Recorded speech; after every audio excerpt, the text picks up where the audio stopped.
एक कबूतर की प्रेरणादायक कहानी, खुशहाल जीवन का राज। बहुत समय पहले एक घना जंगल था। उस जंगल में हर तरह के जानवर, पक्षी और जीव रहते थे। जंगल का वातावरण शांत और सुंदर था, लेकिन एक छोटे से गांव के पास एक बूढ़ा कबूतर रहता था। उस कबूतर का नाम चिंतन था। वह बूढ़ा हो चुका था, लेकिन उसकी आंखों में जीवन का ज्ञान और अनुभव झलकता था।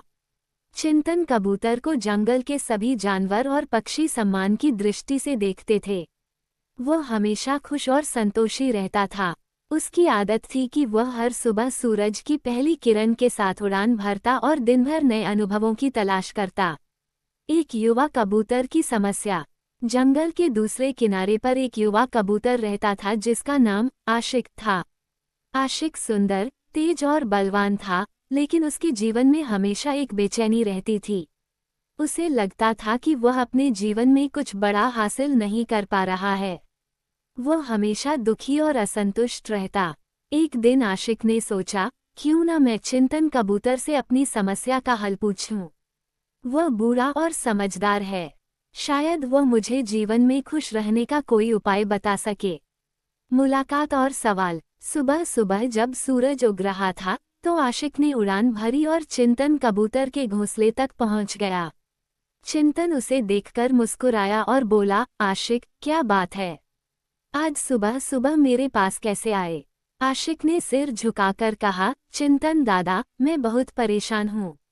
मुझे समझ नहीं आता कि जीवन में खुशी कैसे पाई जाए। मैं हमेशा कुछ न कुछ पाने की कोशिश करता हूँ, लेकिन फिर भी संतुष्ट नहीं हो पाता।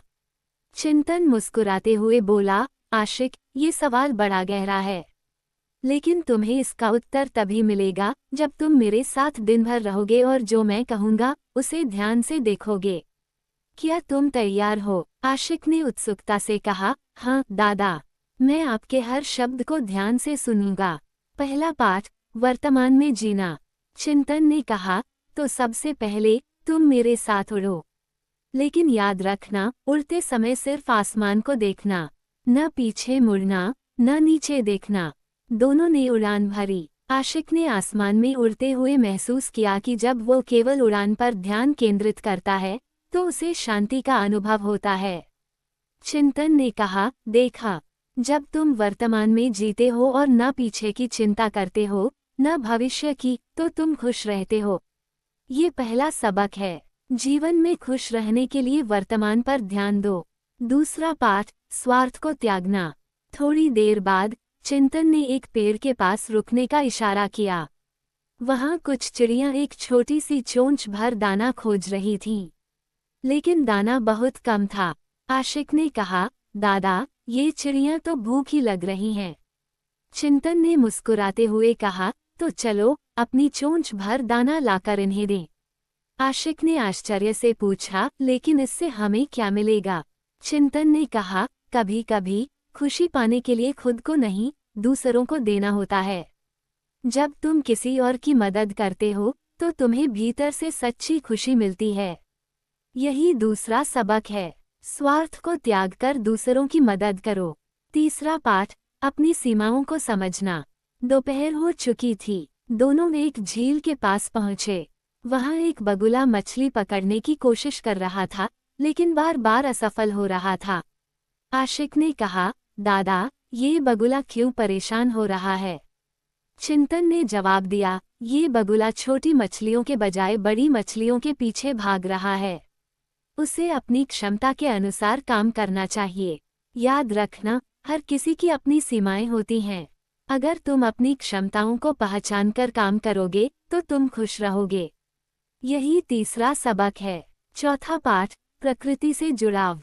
शाम के समय चिंतन ने आशिक को जंगल के एक खुले हिस्से में ले जाकर कहा, अब चुपचाप बैठो और प्रकृति की आवाज सुनो। आशिक ने ऐसा ही किया। उसने पक्षियों का चहचहाना, पत्तों का सरसराना और हवा की गुनगुनाहट सुनी। वो एक अजीब सी शांति महसूस करने लगा। चिंतन ने कहा, देखा, जब तुम प्रकृति से जुड़ते हो, तो तुम अपने भीतर एक संतुलन पाते हो। ये चौथा सबक है। कभी कभी जीवन की दौड़ भाग से दूर होकर प्रकृति से जुड़ो। अंतिम पाठ, कृतज्ञता का भाव।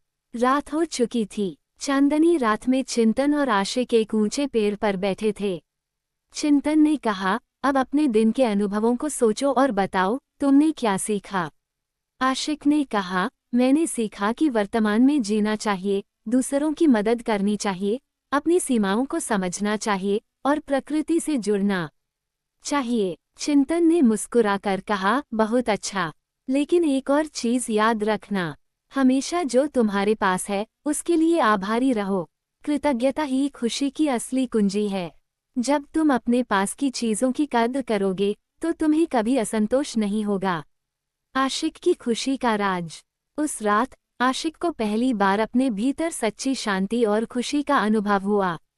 उसने सोचा, खुशी कोई चीज नहीं है जिसे बाहर से खोजा जाए, ये तो हमारे भीतर ही है, बस इसे सही नजरिए और आदतों से पाना है।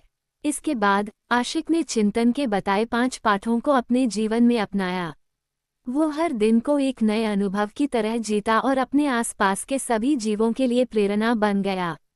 सीख। इस कहानी से हमें ये सीख मिलती है कि खुशी बाहरी चीजों में नहीं, बल्कि हमारे नजरिए, कृतज्ञता और सरल जीवन में है। जब हम वर्तमान में जीना सीखते हैं, दूसरों की मदद करते हैं, अपनी सीमाओं को समझते हैं, प्रकृति से जुड़ते हैं और कृतज्ञ रहते हैं, तो हमारा जीवन सच्चे अर्थों में खुशहाल बनता है।